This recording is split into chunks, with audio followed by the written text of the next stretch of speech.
Mitra bisnis Majelis Kehormatan MK memutuskan Ketua MK Anwar Usman melakukan pelanggaran kode etik terkait konflik kepentingan dalam menyidangkan kasus batasan umur Capres-Cawapres dan menurunkan jabatannya dari Ketua MK menjadi Hakim Anggota Biasa. Namun MK menyebutkan tidak bisa membatalkan putusan tentang umur Capres-Cawapres yang sudah diputuskan oleh MK karena semua putusan MK final dan mengikat. Baik, komentar Anda mengenai ini silakan di 633-9160, WhatsApp call 0816 924 924. Saya pikir sih itu hal yang bagus ya buat MK ya, untuk memberikan sanksi berat buat si Anwar Usman ini. Karena kalau dia masih terlibat di dalam itu, dia nanti kalau ada terjadi persisian pemilu, dia bisa berpihak lagi. Terus juga pemilihan yang lain, pilkada segala macam. Jadi dia harus dinonaktifkan dari Ketua MK. Karena apa? Gibran juga enggak, biarpun dia tidak ini boleh menjadi cawapres, tapi dia akan menjadi masalah lagi. Karena dia akan diserang terus habis-habisan kalau kampanye. Karena kampanye ini nanti dia berhadapan dengan wapres yang lain. Itu Mohaimin Iskandar sama Mahfud MD. Nah, ini kan ahli hukum tata negara. Dia kalau berdebat dengan Mahfud MD, dia serang habis dia. Nanti lihat aja. Kalau dia nggak mundur, dia akan bermasalah terus. Saya pikir lebih bagus ini. Jadi ketahuan Anwar Usman itu nepotisme dan kolusi. Itu aja.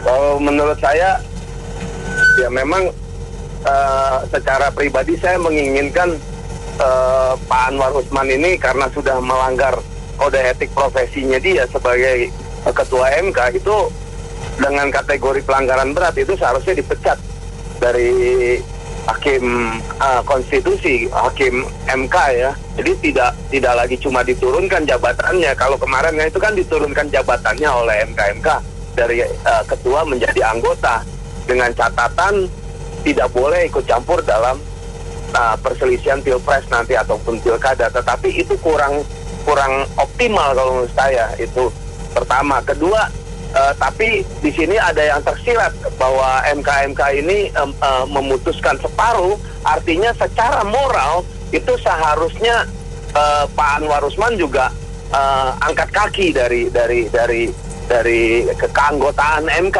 gitu loh. Dan MK ini Pak Jimli terus waktu konferensi pers, waktu informal konferensi pers juga ditanya wartawan itu tersirat. Kalau kita lihat secara tajam itu tersirat bahwa seharusnya ini adalah pesan moral. Seharusnya pelakunya juga dalam hal ini Gibran seharusnya mengerti ya, lewat bapaknya mungkin Pak Jokowi itu harusnya mengerti bahwa ini pesan moral dan dia harus legowo mundur dari bursa cawapres karena produk dari Pak Anwar Usman selaku Ketua MK sudah cacat total gitu, karena mereka semua 9 hakim termasuk Pak Anwar Usman sebagai ketuanya sudah melakukan pelanggaran kode etik gitu loh. Dan masalah ini saya mau tambahkan masalah judicial review yang Pak Jimli tertarik dari mahasiswa NU itu masalah ataunya itu memimpin daerah tingkat 1 itu menurut saya juga nggak benar. Itu akan terus diumbang-ambingkan gitu loh. Menurut saya kembali lagi ke yang pertamanya itu hanya usia 40. Tidak ada kata lain. Kenapa? Karena memang ini pemimpin negara. Ya kan, faktor psikologis, faktor kematangan mental dan pikiran harus dikedepankan dulu. Masalah kepintaran ataupun memimpin itu masalah birokrasi, dan itu seorang presiden banyak dibantu nanti oleh pakar-pakar dan ahli-ahli. Itu aja, makasih. Iya, kita lagi dipertontonkan kalau kata Pak Jokowi drama Korea ini kita lagi dipertontonkan. Ini permainan sedang bermain di drakornya ini. Jadi kembali lagi, kan harusnya hakim itu dari awal mereka tahu etika tata krama seorang hakim dalam menyidangkan itu. Tapi ini yang nggak dijalankan betul itu kata Pak Pak Haji Mias Sidiki, ya saya tahu juga lah, Pak Bintan juga itu bekas tetangga saya juga itu. Dia sekarang udah jauh, saya juga begitu melihat Pak Bintan, alhamdulillah ya orang-orang idealis semua inilah. Jadi kembali lagi, memang harus diselesaikan lah, jangan sampai carut-marut lah negara ini. Ini ratusan juta penduduk Indonesia loh, masa mau diurus yang, aduh bingung kita ini sebagai rakyat jelata ini. Mereka pemain-pemain, waduh. Nah, jadi kita kembali lagi, ini pendekar-pendekar hukumnya kemana kita? Kubu sana kok pada melemah semuanya, kok jadi kayaknya kita ini sutradaranya hebat juga ini. Kembali lagi diselesaikan lah ini, kalau bisa secepat mungkin, jangan sampai kejar-kejaran waktu ini kita sekarang ini. Memang MK tidak bisa mengambil keputusan ya, kalau tadi Bapak bilang harus punya moral lah. Kalau memang punya budaya malunya ada, sudah untung saja tidak dipecat dengan tidak hormat, masih dikasih kehormatan dia menjadi hakim. Kalau dia berbesar hati, punya moral, punya realitas, punya keluarga, budaya malu itu dikedepankan, lebih baik mengundur lah. Kita sebagai rakyat jelata ini kasihan kita juga, kasihan rakyat juga. Founding father kita di atas sedang melihat mereka itu membangun negara ini dengan tumpah darah, tanpa memikirkan uang, tanpa jabatan anaknya. Mereka bela semua sekuat tenaganya founding father kita ini. Jangan founding father kita ini hanya menangis dengan kapan kita mau maju. Kalau kita kayak begini terus, masa segelintir orang bisa memutarbalikkan hukum kayak begini begitu saja. Makasih, assalamualaikum. Kalau pandangan saya itu paling jujur, paling netral. Itu semuanya salah. Yang di dalam mengolah itu semua nggak ada yang benar. Kenapa saya berani ngomong? Kenapa nggak mau sih kita bicara secara demokrasi yang benar? Itu kan demokrasi kacau. Kayak kemarin, jalanan ditutup. Padahal kan nggak perlu tutup. Kan menyusahkan rakyat. Orang mau kerja, busway semua muter-muter seperti gangsing. Mereka sekecil gitu nggak kepikir. Apalagi mau pikir urusan gede. Saya punya pandang itu. Jadi semua nggak ada yang benar. Itu sekecil nggak bisa kepikir. Apalagi yang gede. Sekian, terima kasih.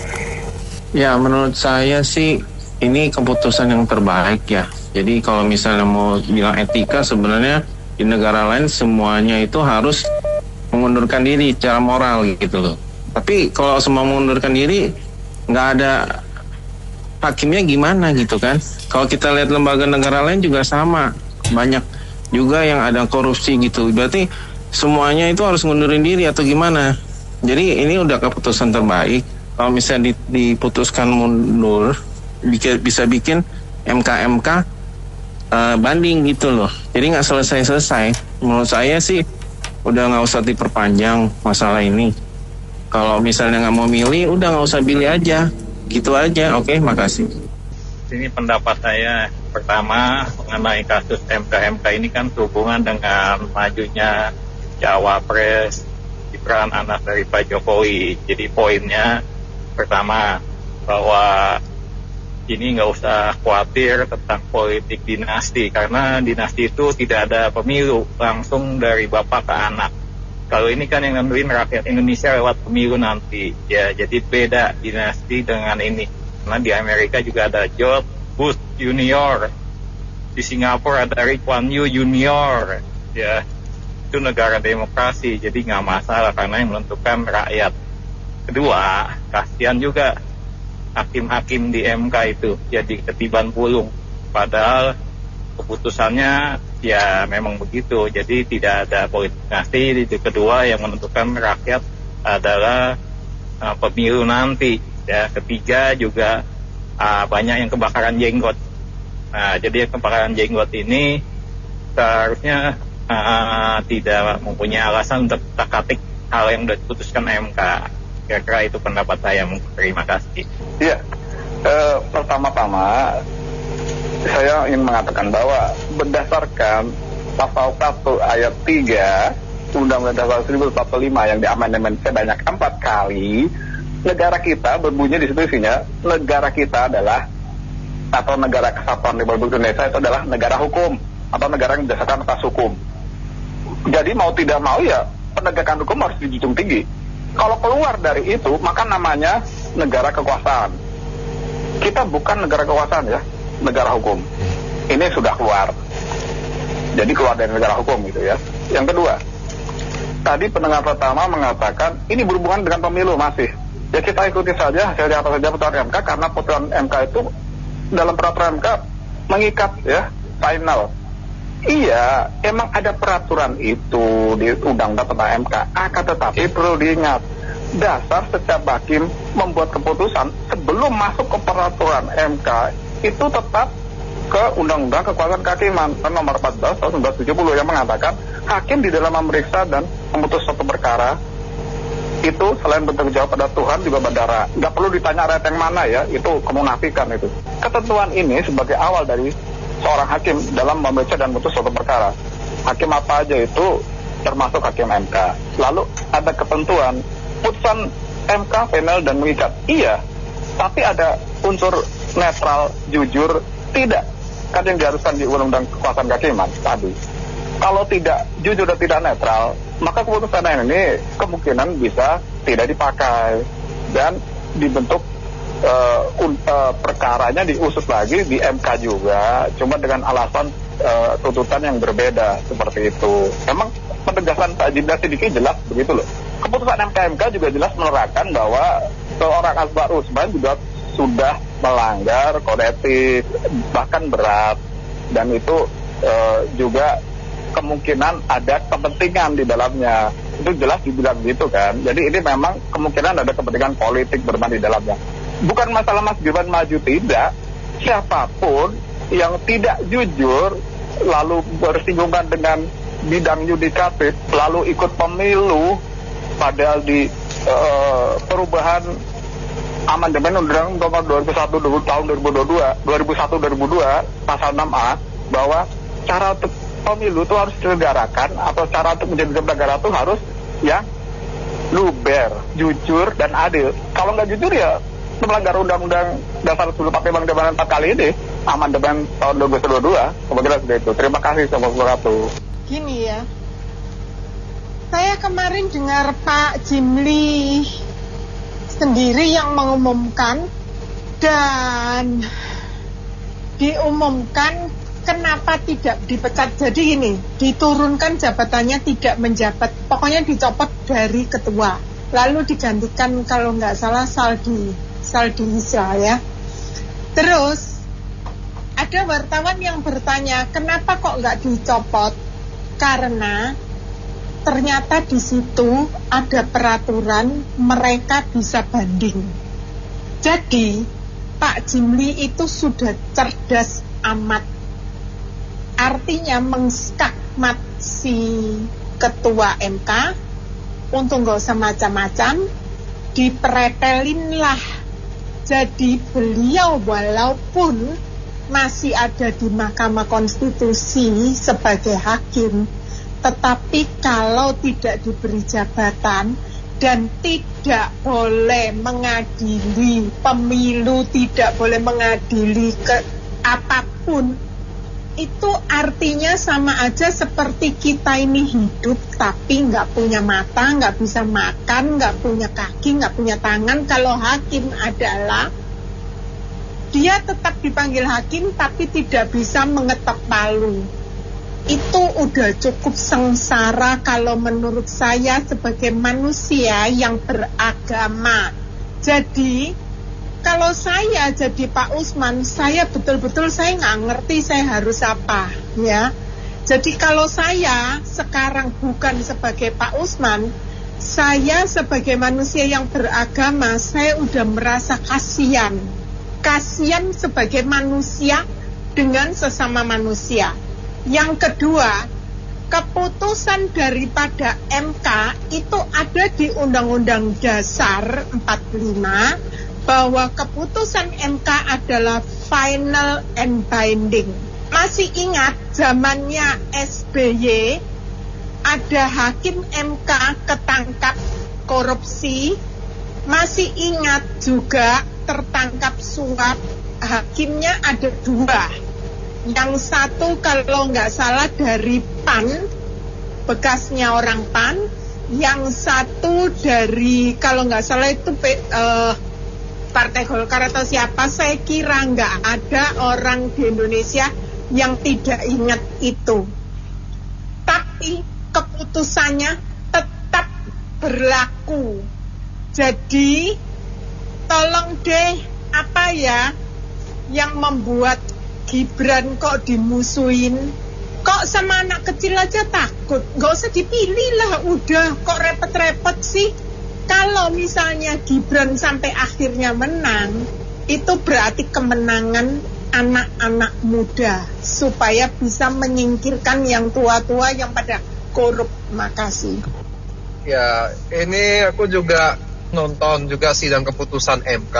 Aku sih jujur aja ya, ada puasnya, ada nggak puasnya.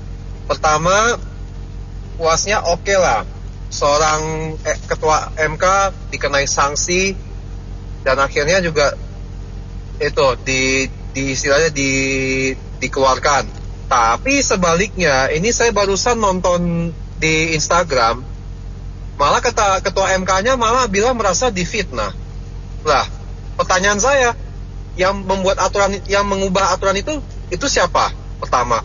Kedua, ya kalau merasa bilang fitnah, seperti ibaratnya ngomong mahkamah keluarga, lah itu juga kenapa aturannya diubah? Kenapa seenaknya aja merubah aturan seperti itu? Ya itulah negeri kita ini, hukum kita itu seolah seperti dibeli gitu. Ya saya sih nggak tahu gimana lah ya. Harusnya kan aturan tetap aturan, tapi kalau diubah seperti ini sangat-sangat tidak fair, saya bilang. Komentarnya netral aja ya. Ini kan sebenarnya kalau yang bukan masalahnya ini adalah Gibran, ya kalau masalahnya bukan Gibran, apakah ini jadi masalah besar? Itu aja sih. Ya kan, ini kan karena kebetulan ini anak Pak Jokowi gitu. Tapi kalau ini bukan Gibran, apakah jadi masalah besar? Itu aja. Terima kasih. Kalau ini saya sudah membaca adalah suatu settingan dari dinasti politik dari suatu keluarga besar yang memang akan mengangkat salah satu keluarganya untuk jabatan yang lebih tinggi keikutsertaannya dalam politik Indonesia. Jadi memang sudah ada yang salah satu berkorban, dan ini udah mungkin mereka juga udah tahu ya bahwa ini pasti akan dimundurkan. Jadi nanti konsekuensinya ada yang naik. Demikian pendapat saya. Terima kasih. Jadi keputusan MK adalah final dan mengikat. Jadi artinya tidak bisa diganggu-gugat ya. Nah itu jadi pelajaran juga pada kontestasi pemilu sebelum-sebelumnya. Ketika lumbung suara itu dicoba digugat, ternyata hasilnya 0 gitu loh. Jadi ini tergantung dari masyarakat yang menilai, saya pikir ya. Mau pilih yang mana kalau memang udah dipastikan calon termuda itu mendampingi salah satu partai, itu kan merupakan kontestasi mereka ya, tiga tokoh yang akan bertanding ya dalam kontestasi Februari 2024. Itu tergantung rakyatnya gitu loh. Nggak usah penting rakyatnya, kalau memang rakyatnya senang silakan pilih, kalau nggak senang ya nggak usah dipilih. Iya kan? Kenapa? Kalau memang hakim keputusan MK itu udah final dan mengikat, tidak bisa dirubah, ya udah. Kalau memang yang tidak suka ya silakan jangan dipilih. Tapi kalau yang masih loyal terhadap orang tersebut ya silakan pilih. Dan kita lihat hasilnya, apakah yang menang itu betul-betul mewakili pemilihan kehendak rakyat langsung gitu loh. Karena suara rakyat katanya sih demokrasi bilang adalah suara Tuhan gitu. Vox Populi Vox Evo ya, itu benar atau tidak ya sih kita tidak tahu ya. Tapi yang pasti kan berdasarkan pengalaman yang lalu, yang disenangin menjadi figur pemimpin itu adalah mewakili suara masyarakat terbanyak. Saya kira demikian. Saya kan gak dengerin radio doang sih. Pikir gini, kalau MK bisa disetir-setir kanan kiri, bilangnya sih terserah rakyat suka nggak suka. Tapi KPU-nya ntar disetir nggak ya? Bisa melanggar semua. Nah, takutnya udah capek-capek rakyat punya keinginan. Tapi totonya KPU-nya melanggar ini, melanggar itu, kita ya nggak tahu. Saya juga nggak tahu sih. Teman-teman pada bilang khawatir gitu. Saya mau komen, ini memang negara kita ini negara korup. Ada satu yang mencuri, temen yang satu lagi melindungi. Situasinya Masyarakat luas dari Sabang sampai Merauke sudah mengetahui bahwa ketetapan dari pemimpin yang dipilih untuk ke depan minimal 40 tahun. Tiba-tiba wacananya ada ribut-ribut ini itu seolah-olah urusan di negara ini nggak ada sama sekali, Bang. Dari bansos terorisme hari ini ngoceh itu. Kenyataannya udah dinaikin nggak ada apa-apanya tuh. Kebalikan dari Julianis Batubara yang kerjanya di lapangan kita lihat sendiri, malah dicaci maki, disalah-salahkan. Ini politik Jokowi ini banyak yang sakit. Dari zaman 1994 saya mengenal politik di Indonesia itu politik PDI ini waktu sebelum pecah dari perjuangan dari PDI Marhen.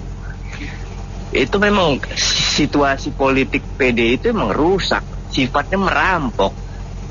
Semua juga tahu dari Sabang sampai Merauke itu anak ranting-rantingnya itu. Mungkin seperti itu aja. Ini Indonesia ini bikin malu aja ya. Di dalam negeri model-modelnya begini terus nih, ya korupsi ya, nggak selalu berkaki ya terus ya, bohongin rakyatnya sendiri, dibohongin. Ini kalau saya boleh kasih pendapat ya, cuman kan keputusan MK udah final dan banding, jadi nggak bisa diutak-utik ya, yang keputusannya kalau nggak salah itu isinya. Kalau menurut saya gini ya, kan ada sanksi sosial. Kalau memang kita nggak cocok sama putusan MK, kita kan bisa pilih dua pasang yang lain calon, apa Pak Anies atau Pak Ganjar Mahfud ya. Lah masalah begini tuh terus dipolitisasi. Kemarin aja tuh tukang bakso langganan saya tuh agak misalnya temennya berantem nih putusan MK lah, atau pilih capres atau cawapres itu jadi pukul-pukulan teman saya tuh yang tukang bakso itu. Masalah politik yang sebenarnya juga nggak terlalu penting-penting banget. Menurut saya juga zaman Presiden Soeharto juga yang katanya kejam segala macam juga. Ada golput ada apa juga nggak dilayang ya. Memang nggak cocok sama tiga pasangan calon ini ya udah nggak usah milih, nggak bakal ditembak mati. Kalau memang mau pilih dari 3 pasang nggak cocok sama yang putusan MK, pilih aja satu dari 2 pasang lagi yang lain. Kalau saya rasa itu aja, nggak usah masalah begini jadi melebar kemana-mana ya. Jangan sampai Indonesia tuh pecah belah atau konflik sosial yang sangat mengerikan ya. Kalau salah satu dari 3 pasangan ini pilih jadi presiden, apakah yang pada udah bonyok-bonyokan itu pada pukul-pukulan itu bisa dapat jadi menteri? Kan belum tentu juga. Kasih. Bagi saya keputusan MK itu normatif. Sebenarnya masalah etisnya hanya karena ada hubungan keluarga antara Gibran dengan pamannya. Keputusan MK itu ada 7 hakim yang menyetujui dan hanya 2 yang punya dissenting opinion. Jadi memundurkan ketua MK itu sudah cukup berlebihan dan memang sepantasnya tidak bisa dikuti-kuti. Sendiri merasa bahwa keputusan MK itu ada dasarnya, yaitu karena meskipun belum 40 tahun tapi ada ayat yang bilang bahwa kalau sudah pernah menjadi kepala daerah dimungkinkan, bukan Undang-Undang Dasar 45 tetapi Undang-Undang Pemilu. Jadi jangan dibilang melanggar konstitusi. Itu hanyalah penafsiran dari MK terhadap Undang-Undang Pemilu. Nah itu sudah sah dan secara konstitusi sudah sangat benar. Saya sendiri maklum dengan apa yang dilakukan oleh Pak Jokowi. Kalau benar ini adalah cawe-cawe Pak Jokowi hanya ingin persatuan Indonesia maju ini bertahan. Dia ingin memberi kesempatan kepada Pak Prabowo untuk ikut serta. Ya, saya nambahin teman-teman yang lain. Apapun dia kan artinya ini tinggal moral saja. Kebenaran itu semua bisa benar bisa salah. Namanya juga hukum kan begitu. Objektif. Terserah aja kita mau mikir kemana. Tinggal lagi, ya Jokowi memang top lah. Artinya dia pilih ada adiknya janda dikawinin sama ketua MK. Ada anak pengusaha daerah bikin jadi mantu. Itu hebat. Jadi step by step. Negara ini tinggal kita, ini kan ada pilihan yang lain. Kalau memang ini udah ingat, wah ini ibarat lubang tikus. Dia ini pinter bikin lubangnya, kita tutup itu lubang, begitu aja. Ini kan kembali ke etika dan moral individunya ya. setelah keputusan MK kemarin. MK kemarin itu mengambil keputusannya menghindari banding. Kalau dia diberhentikan dengan tidak hormat, kan itu sebetulnya opsinya ya, salah satunya. Tetapi tidak diambil, karena kalau itu diambil lalu banding, itu berkemungkinan besar dianulir atau dibatalkan. Diterima bandingnya kan kita lebih sakit gitu ya. Nah, kalau sekarang ada tetap di situ, tetapi kayak expire sebetulnya sih, udah nggak bisa ngapa-ngapain. Tapi ya namanya masih di dalam sih, ya mungkin masih bisa juga cawe-cawe diam-diam. Tapi kalau memang etika kita masih ada, moral kita masih ada sih, sebetulnya lebih baik mengundurkan diri gitu ya, untuk mengclearkan kalau MK memang sudah benar-benar bersih gitu. Tapi kan kita nggak bisa mengharapkan itu. Bangsa kita belum ada budaya malu, budaya mengundurkan diri itu belum ada.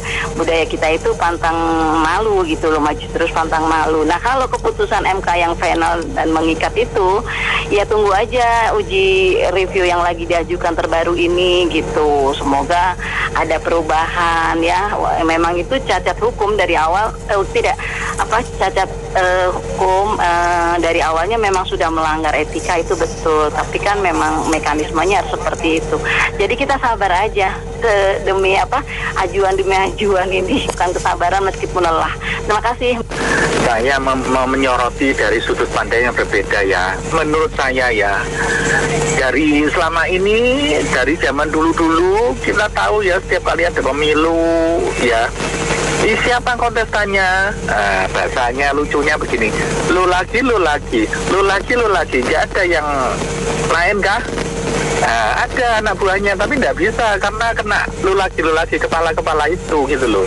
Kemungkinan ini dari pihak MK ya, ada berusaha.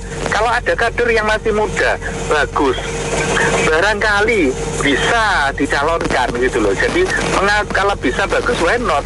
So kalau untuk presiden paling hanya 2 kali kan, lalu kan berhenti. Kalau dia mau malu jadi wakil ya 2 kali, paling hanya 4 kali.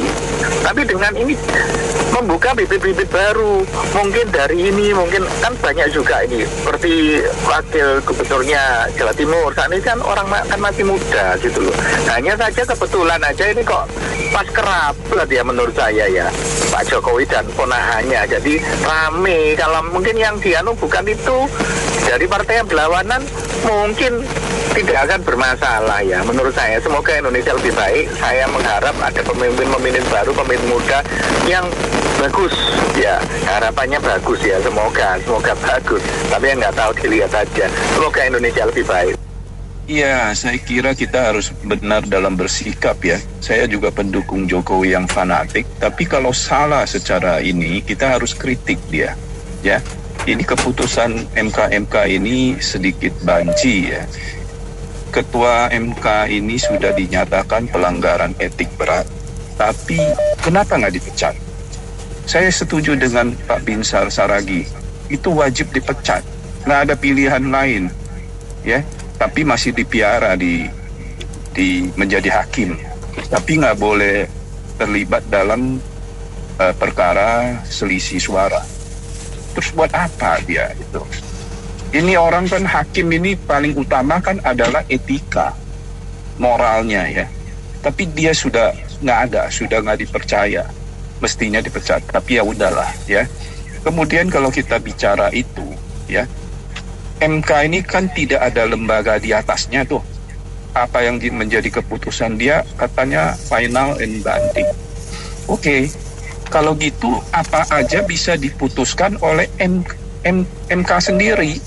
Nah ini hakim yang tersisa ini sidang aja sendiri. Dia nggak perlu membatalkan yang 90 itu, dia keluarin lagi satu norma baru. Dia tetapin lagi bahwa ini tetap 40 dan 40 tahun maksudnya, dan harus dari jabatan sebelumnya sebagai gubernur. Kan selesai, kan begitu ya. Jadi dengan sendirinya itu tidak berlaku. Saya kira begitu permainannya. Ya ini saya jadi ingat lagi dulu ada yang ngomong, kalau nggak salah Ahok mungkin ya, kalau mau tahu tabiat orang sebenarnya beri dia kekuasaan, nanti akan muncul tabiat aslinya. Nah ini Sekarang kita akhirnya bisa tahu tabiat aslinya seorang Jokowi dan keluarganya juga ya, yang begitu tamak kekuasaan. Ya balik lagi ke kasus yang MK itu.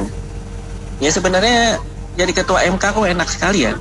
Bikin kesalahan tapi hukumannya cuman penurunan jabatan.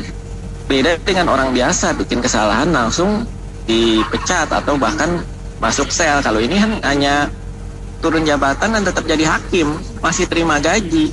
Kalau jadi hakim udah ada cacatnya, itu siapa juga yang percaya kalau nanti dia bikin keputusan. Kan aneh kalau hakim udah ada cacatnya.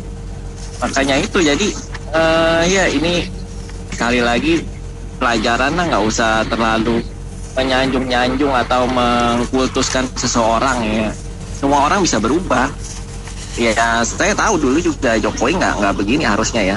Cuman ya karena kekuasaan dielu-elukan jadi media darling ya akhirnya kebablasan.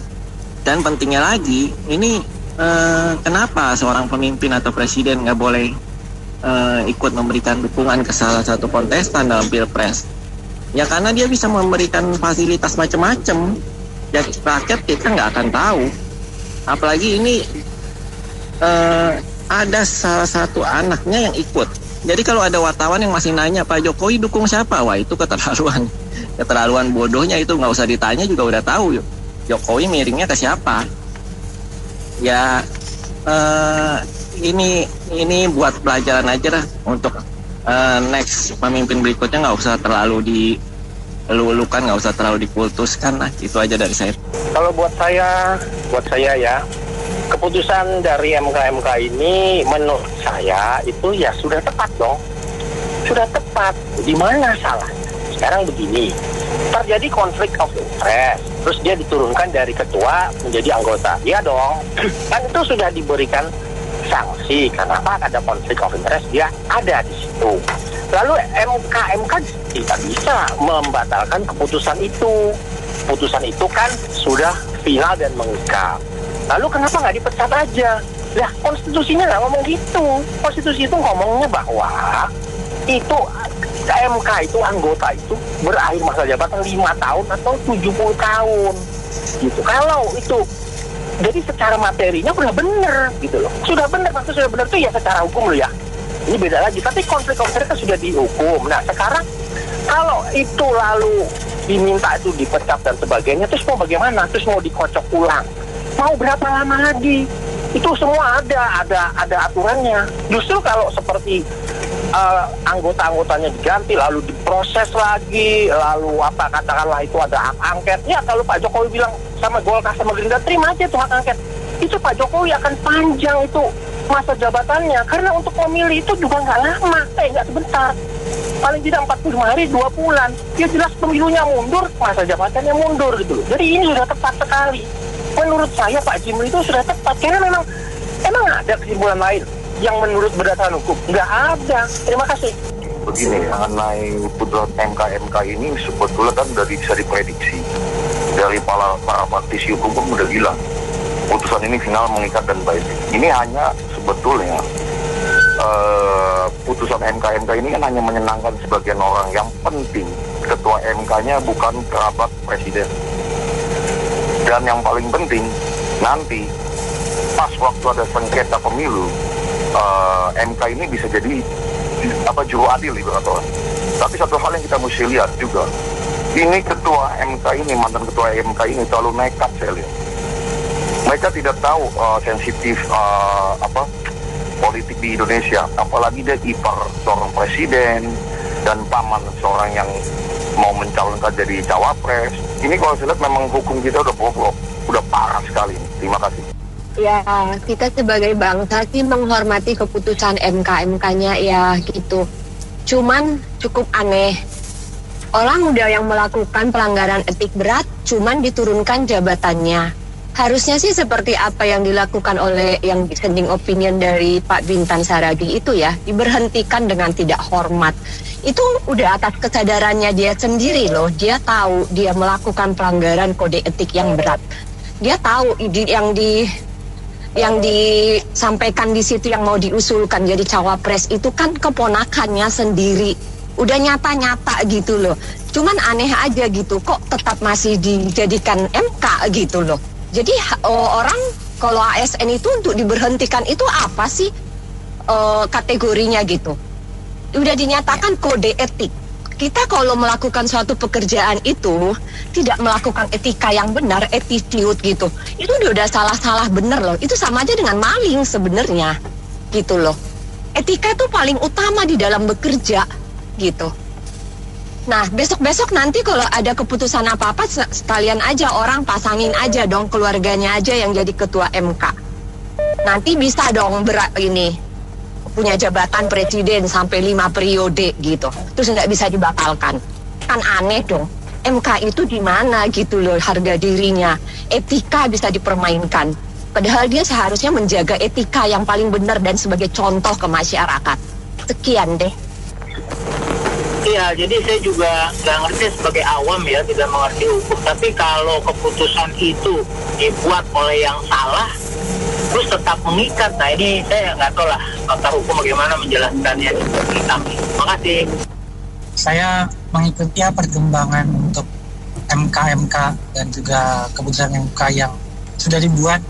Menurut saya sih untuk keputusan yang sudah dibuat MK sudah merupakan keputusan yang tepat ya.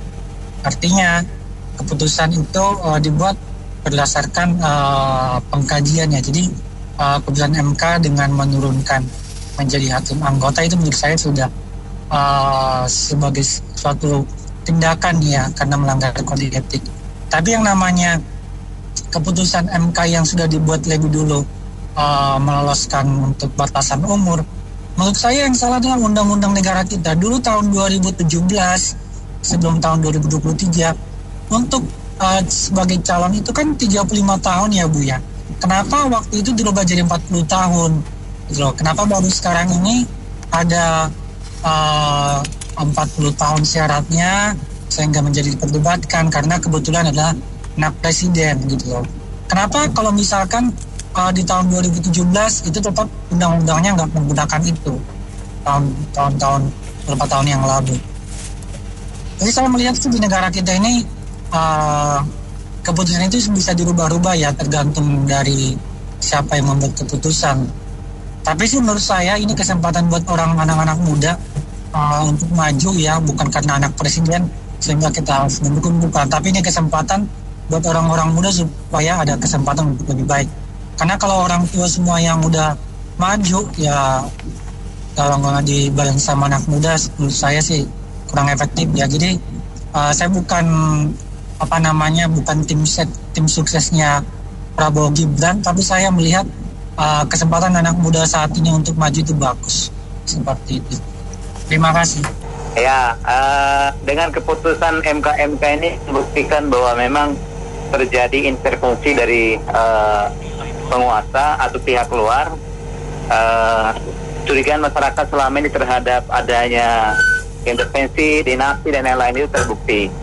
Bagaimanapun dengan diturunkannya ketua MK dari ketua menjadi anggota yang merupakan pamannya Gibran, berarti dugaan-dugaan masyarakat selama terbukti. Jadi oleh karena itu apapun hasil kedepannya saya khawatir mempengaruhi sekali hasil Pilpres nanti. Kepercayaan masyarakat kepada MK akan menjadi tidak ada. Apapun hasil kedepannya berbahaya. Dan ini menurut saya karena ini penegakan hukum ya, kepastian hukum, pemanfaatan hukum dan keadilan itu yang harus ditegakkan. Saya kira itu ya. Masyarakat akan menilai lah bahwa selama ini yang menjadi perbincangan di masyarakat 2 minggu terakhir ini tentang kedinastian, abuse of power yang dilakukan oleh penguasa itu terbukti ternyata. Saya kira itu. Terima kasih. Kalau menurut saya gini lah, masalah dinasti ya sebenarnya mungkin ya tidak usah dilihat seperti itu juga ya. Kalau menurut saya sih itu dilihat dari dia mampu atau enggaknya untuk memimpin itu loh. Lebih ke sana dulu. Kalau memang nggak mampu, pasti kan rakyat bisa melihat juga. Ini nggak mampu, ini ngapain kita pilih, ngapain itu harus terpilih gitu loh. Pasti kan rakyat juga pasti lebih cerdas gitu loh. Terus kedua, kalau menurut saya sih ini kan memang sudah diputuskan ya. Ya udahlah, sudah kasih kesempatan lah untuk kita lihat lah seperti apa itu loh. menang atau enggaknya itu pilihan semua ada di rakyat itu. Jadi lebih istilahnya rakyat sekarang lebih cerdas loh. Itu aja sih menurut saya. Makasih. Kalau saya gini, jadi sebenarnya ini kan sinetron aja ya. Masyarakat itu dibikin puas hanya dengan keputusan MK yang mencopot jabatan ketua MK.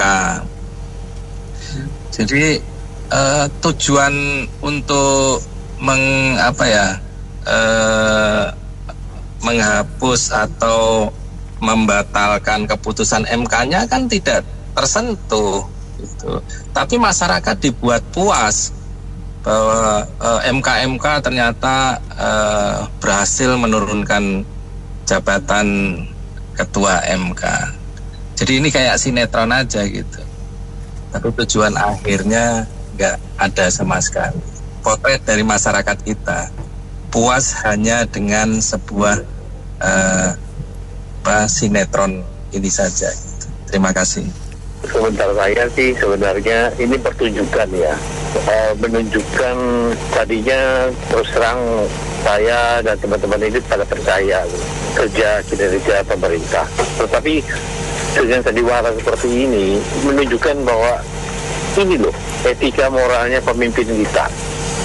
Bagaimana ke depan, memang keputusannya final and binding MK, tetapi secara moral mereka santai itu. Upaya penjagalan gagal, mereka dengan bangga upaya penjagalan gagal. Sebenarnya etika pemimpin kita ini gimana moralnya, dan yang sekarang ini bagaimana moralnya, hanya itu sebenarnya yang kita mau tunjukkan. Keputusan MK betul, tapi itu menunjukkan moralitas. Ternyata skenario-nya luar biasa.